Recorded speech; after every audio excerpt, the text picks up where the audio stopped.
Boa noite, igreja. A paz do Senhor, amém? Eu quero convidar a igreja a abrirem as suas Bíblias lá no livro de Romanos, capítulo 4. Romanos, capítulo 4, do versículo 16 ao 25. Tá calor, né, gente? Antes de vir aqui, subir aqui em cima, eu fui confirmar. 31 graus. É quente, né? Às vezes você está falando assim, é quente, quente, quente. Mas lá no inferno é bem pior. Bem pior.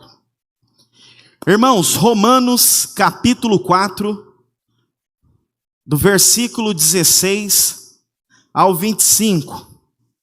O apóstolo Paulo vai dizer ali: essa é a razão por que provém da fé, para que seja segundo a graça, a fim de que seja firme a promessa para toda a descendência, não somente ao que está no regime da lei, mas também ao que é da fé que teve Abraão, porque Abraão, o pai de todos nós, como está escrito, por pai de muitas nações te constituí, perante aquele no qual creu, o Deus que vivifica os mortos e chama à existência as coisas que não existem. Abraão, esperando contra a esperança, creu para vir a ser o pai de muitas nações, segundo lhe fora dito, assim será a tua descendência. E sem enfraquecer na fé, embora levasse em conta o seu próprio corpo amortecido, sendo já de 100 anos e a idade avançada de Sara, não duvidou por incredulidade da promessa de Deus, mas pela fé se fortaleceu, dando glória a Deus, estando plenamente convicto de que ele era poderoso para cumprir o que prometera. Pelo que isso lhe foi também imputado para a justiça, e não somente por causa dele está escrito que lhe foi levado em conta, mas também por nossa causa, posto que a nós igualmente nos serás imputado, a saber, a nós que cremos naquele que ressuscitou dentre os mortos, a Jesus, nosso Senhor, o qual foi entregue por causa das nossas transgressões, e ressuscitou por causa da nossa justificação. E ressuscitou por causa da nossa justificação. Domingo passado, você que não veio ao culto, eu não vou falar que você perdeu, eu vou falar que você deixou de ser abençoado, mas tem algo bom nisso também. Se você quiser assistir, você entra lá no canal do YouTube da igreja e você vai poder assistir. Uma cantata maravilhosa, onde nós relembramos aqui o sacrifício que o Senhor fez pela minha vida e pela sua vida, a importância, relembramos de fato o sentido da Páscoa. Irmãos, aqui o apóstolo Paulo ele está ensinando tanto a judeus como a não judeus. O tema que eu quero abordar com os irmãos nessa noite é: tenha paciência. Deus está no controle. Olha para a pessoa do seu lado ali e pergunta: você é paciente? Esse sorriso já denuncia, né? Falta um pouco de paciência, né? Ou muita paciência. Irmãos, o livro de Provérbios, capítulo 13, versículo 12, ele vai dizer que a esperança que se adia, ela adoece o coração. Ou seja, quando nós queremos algo, nós temos a esperança que algo ocorra nas nossas vidas, e quando isso não acontece, o nosso coração ele adoece, ele fica triste, às vezes ele fica, poxa, mas por que não vai? E Salomão, quando escreve, ele já diz isso: olha, quando a esperança se adia nas nossas vidas, o nosso coração se entristece. Uma das maiores dificuldades do ser humano é o esperar. Nós temos na nossa natureza essa dificuldade em esperar. Nossa paciência é bem curta. Alguns aqui vão dizer, e realmente é curto, Evandro. Inclusive o meu pavio é bem curto. Sou muito intolerante. E realmente, a paciência do ser humano, ela é curta. Queremos que tudo aconteça no nosso tempo, do nosso jeito, na nossa forma. Geralmente, essa é uma verdade que aborda a minha vida e a vida de cada um de vocês que está aí sentado. Aquele cantor popular chamado Geraldo Vandré, ele traduziu muito bem, através da MPB, essa questão da impaciência do povo brasileiro, aquela música que ele diz, bem, vamos embora, porque esperar não é saber, quem sabe faz a hora, não espera acontecer. Ou seja, quem sabe faz na hora mesmo. Não vou esperar ninguém fazer para mim, não, eu vou fazer. No século 21, irmãos, é considerado o século do imediatismo. É o século da geração que é tida como a geração fast food. É aqui e agora. Tudo precisa funcionar dentro da lei do imediatismo. Absolutamente tudo. E nós queremos que Deus haja dentro desse imediatismo. Nós vivemos essa realidade e nós no nosso dia a dia queremos que Deus se insira nesse contexto de imediatismo. Nós não temos a paciência de esperar. Esperar um dia, um mês, um ano. Para nós nos dias de hoje é uma eternidade. A gente não tem paciência de aguardar mais nada. Ah, mas não é bem assim, Evandro. Às vezes quando eu e você sentamos num bom restaurante, e para fazer uma boa comida nós sabemos que leva um bom tempo. Mas se demorar mais que 30, 40 minutos, você já começa a resmungar, você já começa a ficar bravo. Por isso que os fast food estão lotados, que chega lá, come na hora. Menos de 5 minutos você está servido. Irmãos, muitos têm uma esperança que não se desespera. Qual que é o nosso tipo de esperança? Alguns têm um tipo de esperança que não se desespera. O exemplo dessa esperança que não desespera é o exemplo de Penélope e Ulisses, da guerra de Troia. Penélope, ela fica aguardando o seu esposo Ulisses, que vai para a guerra, mas ela não sabia quando Ulisses ia voltar. E o pai dela, que era Icarius, ele fala, minha filha, case com outro. Daí ela fala para o pai dela, eu vou casar com outro quando eu terminar de tecer uma colcha. Mas detalhe, ela costurava essa colcha durante o dia e quando era à noite, ela desfazia. Ou seja, para que nunca ela precisasse casar com outra pessoa. Penélope aguardou por 20 anos e o seu esposo voltou. Muitos se desesperam antes mesmo de esperar. Eu gosto muito desse exemplo. Muitos se desesperam muito antes de esperar. Conta-se uma história que um brilhante médico, ele tinha um filho que era acometido de uma enfermidade que na época era incurável. Ele era um brilhante médico, mas ele não possuía a forma, o jeito de salvar o filho dele. E chega num determinado momento que ele opta em praticar a eutanásia no filho dele. Ou seja, ele autoriza a tirarem a vida do filho dele. E o filho dele morre. E aí aquele pai, quando está voltando do cemitério, ele recebe um telegrama de um outro amigo dele, que era um brilhante médico. E nesse telegrama dizia, meu amigo, encontramos a cura da doença do seu filho. Conseguimos desenvolver uma vacina. Mas naquele momento, já era tarde. Ou seja, houve um desespero antes de esperar. Há aqueles que vivem o próprio desespero sem esperança, que vivem aquele desespero e não há esperança.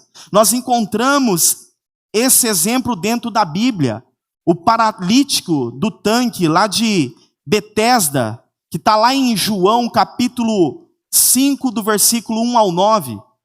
Aquele paralítico, ele estava há 38 anos ao lado do tanque, esperando de forma impotente, esperando ali deitado na sua cama, a cura que nunca chegava. 38 anos. Realmente, ele estava vivendo ali o próprio desespero e não havia esperança para ele. Há aqueles que esperam com segurança. Um dos maiores evangelistas norte-americanos, o Dwight Moody, Dr. Moody, vamos chamar ele, depois que ele descobriu que ele tinha uma enfermidade, essa enfermidade era incurável e de forma repentina apareceu, e de forma terminal, o que ele fez? Ele pegou um trem, ele foi para a casa dele, ele retornou à casa dele, para morrer na casa dele. E no momento que ele estava lá aguardando, pessoas, membros da igreja dele, estavam orando pela vida dele. Mas o Dr. Moody, ele dizia: afasta-se a terra, aproxima-se o céu, porque eu estou entrando na glória. Dr. Moody sabia que ele estava assim, com as horas, os dias contados dele, mas ele sabia para onde ele iria. Ou seja, a morte, para ele, o significado de morte não era um túmulo gélido, não era um sepulcro que ele ficaria ali abandonado. Nesses dias eu passei em frente ao cemitério e eu parei e tirei uma foto e eu comecei a meditar ali. Quantos sonhos estão ali sepultados? Quantas histórias, quantas possibilidades que foram ali sepultadas. E quantas pessoas, quando falam em morte ou falam em cemitério, ficam atemorizadas. Mas eu e você somos convidados, assim como o Dr. Moody, a enfrentarmos a morte com segurança em Jesus Cristo. Nós somos convidados ao duelo da morte, sabendo que a morte é só o início da vida. A morte para nós não é o fim, é o começo. É o começo da eternidade ao lado do nosso Criador. E isso faz toda a diferença. E existem aqueles, irmãos, que esperam contra a esperança, que é o caso que nós lemos ali de Abraão. Abraão, ele esperou contra a esperança. Vamos entender algo aqui, e é fundamental nós lembrarmos de algumas verdades. Deus, ele é soberano e ele é livre. Ele não age de acordo com as pressões. Não adianta eu e você querermos colocar qualquer tipo de pressão em Deus. Você muitas vezes pode colocar pressão no seu cônjuge, você pode colocar pressão no seu filho, você pode colocar pressão num colaborador da sua empresa, mas em Deus nós não podemos, nós não temos a menor possibilidade de colocar qualquer tipo de pressão em Deus. Ninguém pode botar Deus contra a parede. Vocês já ouviram essa expressão? Teve um determinado momento da minha vida que eu tive que pegar Deus e colocar Ele contra a parede. Quem somos nós para colocar Deus contra a parede? Aquele que com uma palavra disse, haja luz, e houve luz. E você quer determinar alguma coisa para Deus? Eu e você não podemos determinar nada para Deus. E se não fosse a misericórdia e a graça dele, estávamos extirpados. Ninguém pode dizer para Deus, eu ordeno, eu decreto, eu proíbo, eu determino. E como essas palavras são utilizadas no evangeliquez, na teologia liberal, onde as pessoas querem dizer, eu determino, eu decreto, eu proíbo. Todos esses ofícios pertencem a Deus. É Deus que decreta, é Deus que determina, é Deus que ordena. Ana aprendeu essa verdade e ela expôs essa verdade lá em 1 Samuel, capítulo 2, do versículo 6 ao 8. Olha o que Ana vai dizer. Deus dá a vida e tira a vida. Ele exalta e humilha. Ele levanta o pobre do pó e o faz assentar-se entre os príncipes. E é a pura verdade o que Ana disse: quando Deus age, ninguém pode impedir a sua mão de agir. Ana era estéril. Humanamente ela não podia ter filho. A sua causa era perdida. Mas quando Deus age, ninguém pode detê-lo de agir. Deus age de muitas vezes, meus irmãos, de forma artesanal. Deus não tem pressa.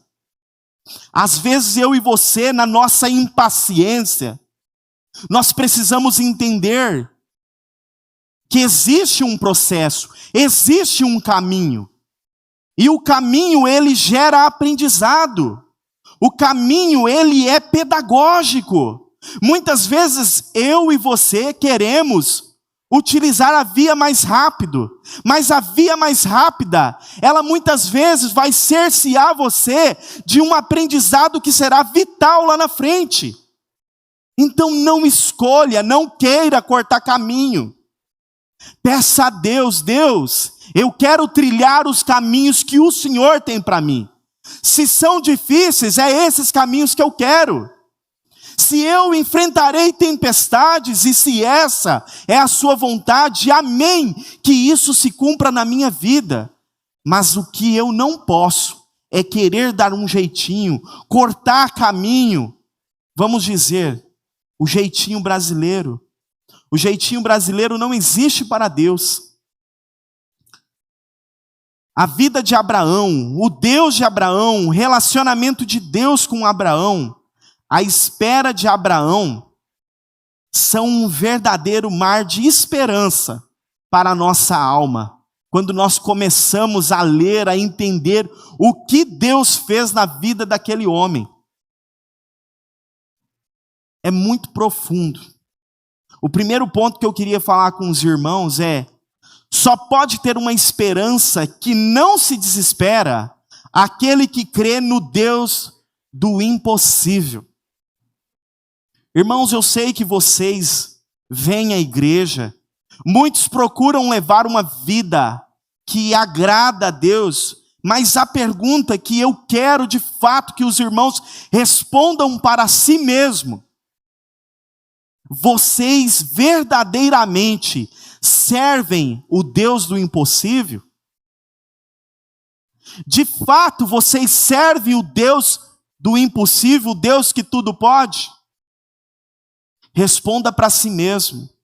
Mas juntamente com a sua resposta, lembra-se de quando as dificuldades bateu à sua porta, a última pessoa que você lembrou foi de Deus. Você contou os seus problemas para todos, menos para Deus. Então será que de fato nós confiamos no Deus do impossível? Abraão, ele começou a peregrinar e a ouvir a palavra de Deus com 75 anos de idade. Lá em Gênesis capítulo 12, versículo 4 vai dizer: Abraão, com 75 anos de idade, ele começou a ouvir a Deus. Irmãos, eu pergunto para a igreja, aos 75 anos de idade, o que a gente está pensando em fazer? O normal em se falar em 75 anos de idade é: eu estou pensando em aposentadoria. Eu estou pensando em aposentar minhas chuteiras. Se não antes, né? 75 já é para estar com a chuteira pendurada. Uns estão pensando em comprar uma chácara, outros estão, agora eu vou aproveitar os meus netos, eu vou curtir a minha vida, o pouco que me resta. Outros estão ali, não, eu quero encerrar minha carreira, eu já cuidei dos meus filhos, eu não tenho compromisso nenhum com os meus netos. Abraão, aos 75 anos de idade, ele estava se convertendo. Ele estava começando, ele estava recebendo o maior desafio da sua vida. Com 75 anos de idade, Abraão estava recebendo o maior desafio da vida dele. Aos 75 anos, ele estava em pleno vigor, fazendo planos, praticando arrojadas caminhadas, aceitando os grandes desafios de Deus. Esse é Abraão, com 75 anos. O que a gente observa com isso, igreja? Que não há hora, não há tempo, não há idade para Deus chamar você. Não há tempo, idade e hora. Deus, ele pode chamar hoje aqui pessoas altamente experientes, que estão aposentadas, que estão pensando que é momento de pendurar a chuteira, mas para o reino de Deus é coisa nenhuma. Não é momento de pendurar a chuteira, é momento de viver os sonhos de Deus. Se não há tempo, não há hora, não há idade, para você que está iniciando a vida, às vezes você vai me dizer, é muito novo. Não, não é muito novo. Não é muito velho. Deus pode começar algo tremendo nas nossas vidas hoje, independentemente da idade que você tem, que você possui. A gente tem um exemplo, o livro de Joel fala que quando o Espírito é derramado, os velhos sonharão. Caleb, o outro exemplo, Caleb aos 85 anos de idade, ele estava cheio de sonhos. E não somente cheio de sonhos, Caleb com 85 anos de idade, ele estava lá todo ávido para poder conquistar a cidade de Hebrom. Por que Caleb, com essa idade de 85 anos, estava todo cheio de sonhos para conquistar a cidade de Hebrom? Porque Caleb ouviu que Deus havia prometido que a terra seria do povo de Israel. Ele tomou aquela palavra que Deus deu e ele jamais abriu mão daquela palavra. Se Deus falou que vai dar, eu acredito que ele vai dar. E Caleb, com 85 anos, estava crendo que Deus haveria de dar a cidade de Hebrom para ele, para o povo. Tem um político chamado Winston Churchill, um político de 70 anos. Enquanto estava ocorrendo a Segunda Guerra Mundial, esse político, com 70 anos, ele assumiu como primeiro-ministro da Inglaterra. E ele foi um excelente ministro. Quantas pessoas que já com idade avançada se descobrem em novas profissões, começam a fazer novas coisas, ou seja, de fato, a idade ela não pode ser efeito limitante para servir a Deus. Abraão é constituído pai de nações sem ter um descendente. Gênesis capítulo 12, versículo 2 vai dizer isso. Aos 75 anos Deus lhe prometeu, você vai ser pai de muitas nações. Abraão significa pai de nações, pai de muitas nações, mas ele não tinha nem ao menos um filho. Deus fala que ele seria pai de nações, ele tinha já 75 anos e ele não possuía nenhum filho. A gente, pensando de forma humana, se Abraão ali tivesse duvidado, eu acredito que eu e você não o julgaria. porque ele tinha 75 anos, ele não possuía nenhum filho, e Deus fala que ele seria pai de nações. Abraão, no mínimo, tinha ali 4 problemas. Quais problemas são esses? A sua idade avançada. Paulo vai dizer ali que a idade de Abraão era avançada, o corpo já estava amortecido. O outro problema era a esterilidade de sua mulher. Sara era estéril. Ele tinha 75 anos e a mulher dele ainda era estéril. E Deus falou, você será pai de nações. E o outro problema é que desde que Deus havia prometido, já havia passado-se 11 anos. Gênesis capítulo 16, versículo 2. E aí o outro problema, que aos 86 anos de idade, Sara chama a serva egípcia Agar e fala, olha, eu estou te dando para o meu esposo, porque muito provavelmente eu não poderei dar filhos a ele. Ou seja, o problema ali é que Sara e Abraão decidem e escolhem seus próprios métodos. E nessa escolha nasce Ismael. Essa era a vontade de Deus? A vontade de Deus era que Abraão esperasse, aguardasse. Mas eles optaram e escolheram os seus próprios métodos. Irmãos, humanamente é muito entendível a angústia que Sara e que Abraão estavam vivendo. Deus havia prometido, mas isso não estava ocorrendo. Talvez hoje a sua angústia seja a mesma que a angústia de Sara. Você está esperando há anos a conversão do marido ou de um filho. Você está esperando que Deus muda a realidade lá da sua casa, da sua família.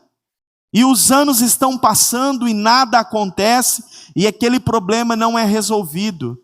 Isso de fato gera uma angústia em nossos corações. O filho da promessa, porque Deus havia prometido para Abraão e para Sara, o filho da promessa era um desfecho que se adiava a cada dia. Imagine, a cada dia, cada mês, cada ano que se passava, e aquela promessa não se concretizava. A tristeza que Sara sentia quando vinha a sua menstruação. Sara ficava muito triste, porque ali evidenciava mais uma vez que naquele momento a promessa não ocorreria, que Deus não cumpriu a promessa, que ele perdeu a paciência. Mas Abraão, 11 anos depois que Deus lhe havia falado, ele ainda esperava contra a esperança. Aquele filho Ismael foi fruto, um produto da impaciência da Sara, mas não da procura de Abraão. Abraão, irmãos, tinha 100 anos quando Isaque nasceu. 100 anos. O corpo de Abraão, como eu disse anteriormente, estava amortecido. Sara já havia passado o tempo de ser mãe. Hoje em dia, quando se fala de uma gestação com idade superior a 40, 45 anos, as pessoas já acham estranho. Agora imagine uma senhora de 90 anos.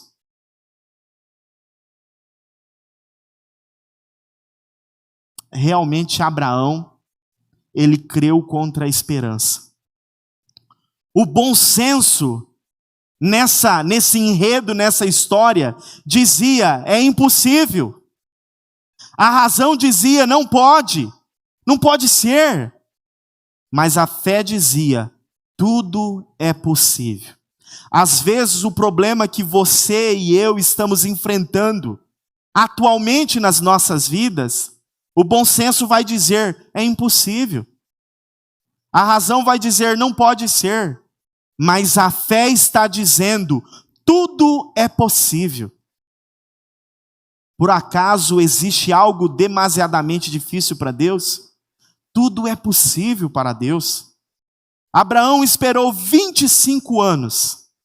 A pergunta que eu faço à igreja: será que nós temos condições de esperar uma promessa de Deus que Ele nos fez há 25 anos?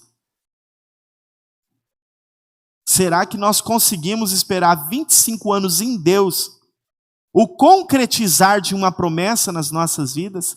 Será que nós já não teríamos sepultado a promessa no túmulo do desespero? Quantos de nós temos sepultados no túmulo do desespero promessas que Deus fez para nós?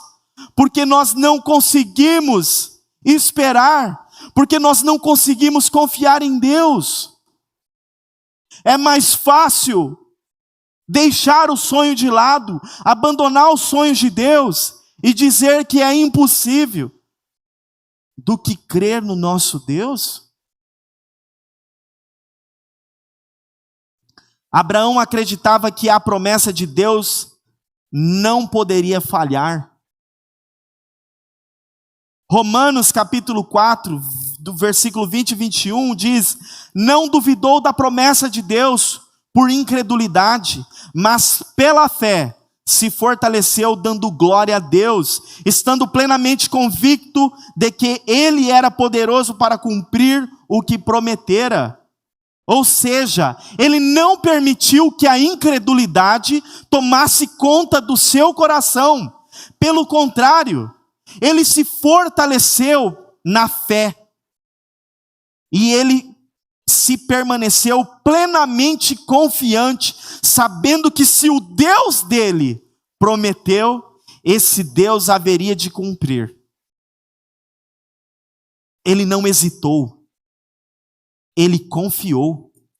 Não hesite, confia. Não se desespere, confia. Não se entregue, não entregue os sonhos que Deus colocou nos seus corações, nos nossos corações. Não entregue esses sonhos ao desespero. Confie.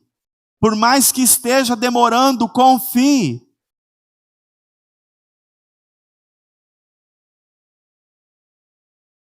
Um exemplo bem simples, para que nós possamos saborear um bom fruto.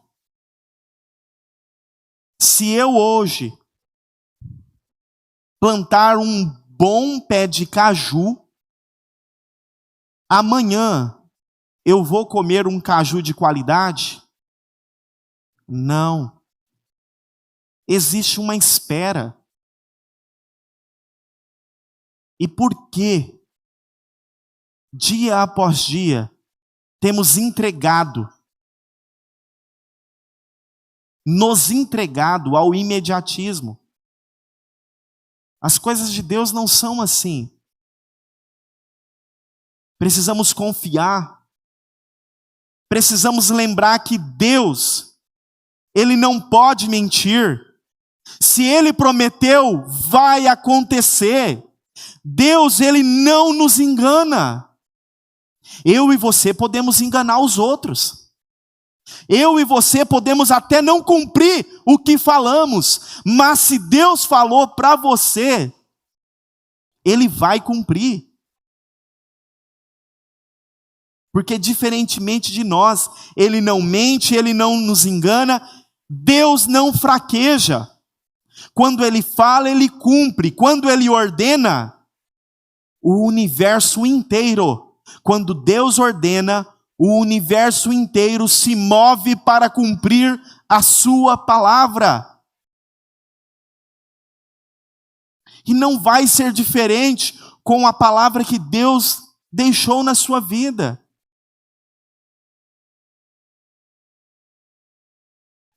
Do nascimento até a entrega de Isaac, passaram-se 14 anos. Aí, Deus vai lá e cumpre a promessa na vida de Abraão e dá o seu filho tão esperado, o filho da promessa, Isaque. E aí passou 14 anos. Aí o que Deus faz? Deus chama Abraão e fala: quero o seu filho. Abraão crê no Deus que vivifica os mortos. Ao todo, 39 anos do dia da promessa, quando Deus falou a Abraão que ele seria pai de nações, passados-se 39 anos depois, o filho da promessa, Deus pede de volta. Agora Abraão, de posse da promessa, aquilo que ele mais queria, o sonho que ele mais sonhou, Deus pede de volta. Deus fala: Abraão, agora desiste. Vá e dê-me o seu filho. Renuncia, desiste dele. Porque se mandou sacrificar, naquele momento ali, Deus estava exigindo de Abraão uma renúncia. Irmãos, às vezes é tão difícil renunciar a pequenas coisas, pequenos prazeres da nossa vida. Agora imagine você aí que é pai, você aí que é mãe. Até mesmo quem não é, consegue dimensionar isso. Você renunciar e entregar o seu filho para ser oferecido como oferta. E Deus pediu para Abraão. Havia uma paciência tão grande em Abraão que ele acreditava que a promessa de Deus não poderia ser frustrada. Deus falou para ele que ele daria o filho da promessa. Deus falou para Abraão que ele seria pai de multidões. E por isso Abraão, acreditava que as promessas de Deus jamais poderiam ser frustradas. As promessas de Deus não podem ser frustradas na minha vida e nem na sua vida.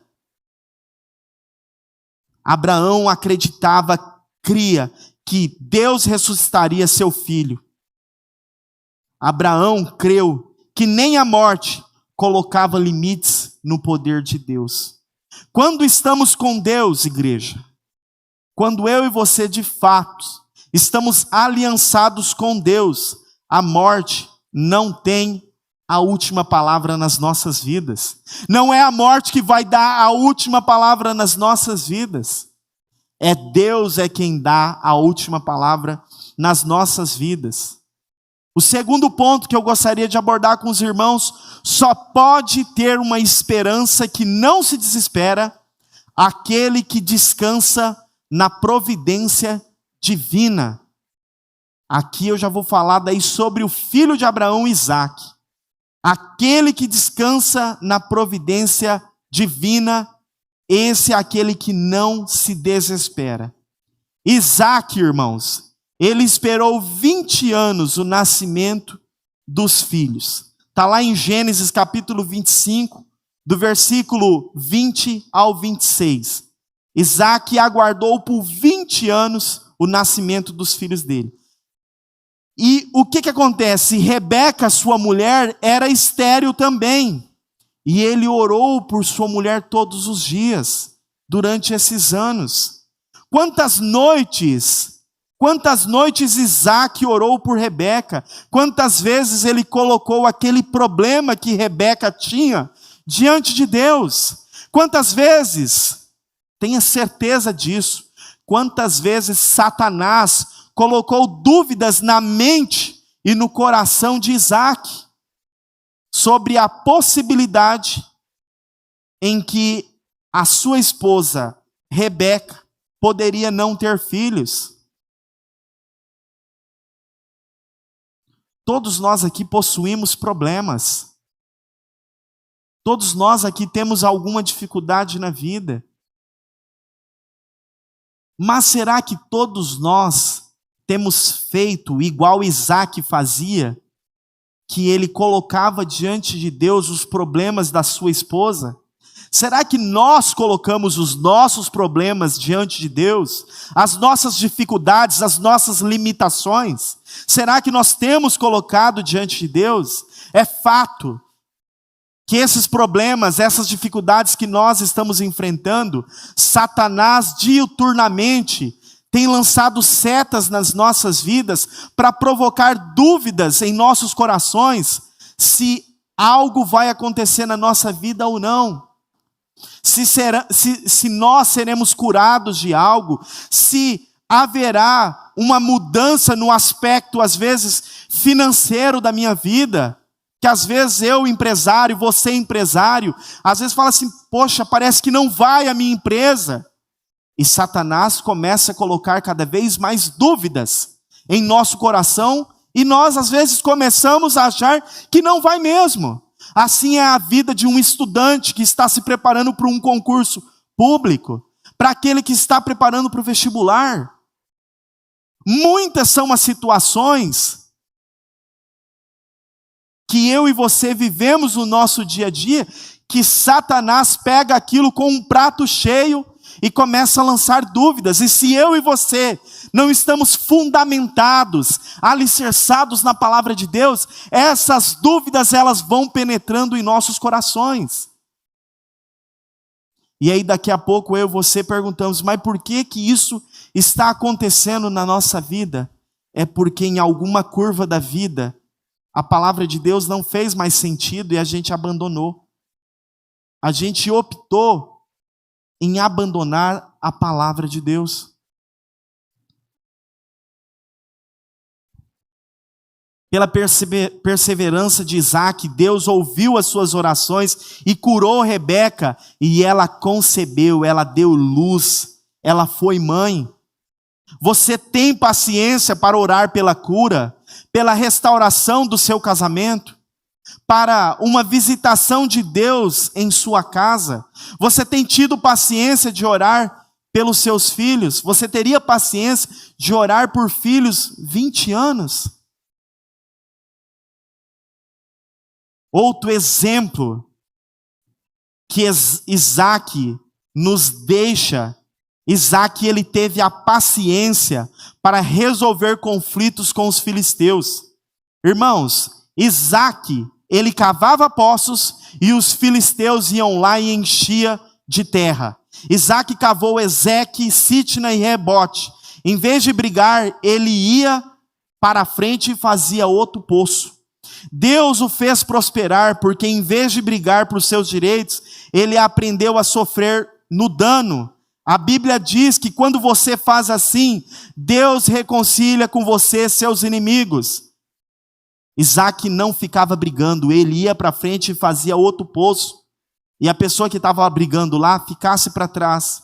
Você tem paciência para evitar conflitos, para resolver conflitos? Você tem paciência para perdoar? Isaac esperou 20 anos para que Jacó voltasse para sua casa. Jacó, por ter roubado a bênção do seu irmão, Jacó some de casa. E aí o que acontece? Isaac, ele espera 20 anos para ver novamente o seu filho. Isaac morreu com 180 anos. Há quanto tempo você espera seu filho voltar para casa? Há quanto tempo você espera a conversão de um filho? Há quanto tempo nós esperamos que as nossas esposas e os maridos voltem para você? Isaac esperou 20 anos para se reconciliar com os dois filhos. Há quanto tempo você espera a paz no seu lar? 20 anos Isaac teve que esperar. Há quanto tempo você espera a reconciliação com a pessoa que você está brigada? Se você está brigada com alguém, não importa quem, faça uma análise nessa noite. Decida terminar essa situação o mais rápido possível. Se reconcilie. Só pode ter uma esperança que não se desespera aquele que crê no Deus das grandes transformações. Irmãos, Jacó morreu aos 147 anos. Jacó foi para o Egito com 130 anos. Quando Jacó foi para o Egito, José tinha 37 anos, portanto, quando José nasceu, Jacó já tinha 93 anos. Lá em Gênesis capítulo 31, versículo 38, vai dizer que Jacó ficou em Padã Arã, na casa de Labão, 20 anos. 14 anos serviu seu sogro para casar-se com Raquel. Jacó trabalhou 14 anos para se casar com a sua esposa. Ele foi casar com 73 anos. Jacó namorou um mês e ficou noivo há 7 anos. Ele nos ensina, Jacó nos ensina que nós devemos ter paciência na maneira de amar. Eu sei que isso é uma luta. Ter paciência na maneira de amar. Jacó nos ensina que o amor é um investimento de vida. Ou seja, quando você ama uma pessoa, esse amor merece um investimento da sua vida. Jacó esperou 20 anos para que a ira de Esaú se abrandasse. Ele esperou 20 anos. Ele teve 20 anos problema com o seu irmão. Talvez você está esperando uma reconciliação. Há quanto tempo você espera essa reconciliação? Mas Jacó, ele se reconciliou com o seu irmão. Jacó, ele se humilhou para o seu irmão. Ele não desistiu. E Jacó, ele se reconciliou com o seu irmão e ele morreu em paz. Jacó ficou 22 anos sem saber o paradeiro do seu filho José. Olha que tristeza, José, quando é vendido, o seu pai Jacó fica 22 anos sem ter informação sobre o filho. Ele chorou pelo filho dele durante esse tempo todo. E agora, quando Jacó se encontra com o seu filho reviveu, renasceu diante dos seus olhos.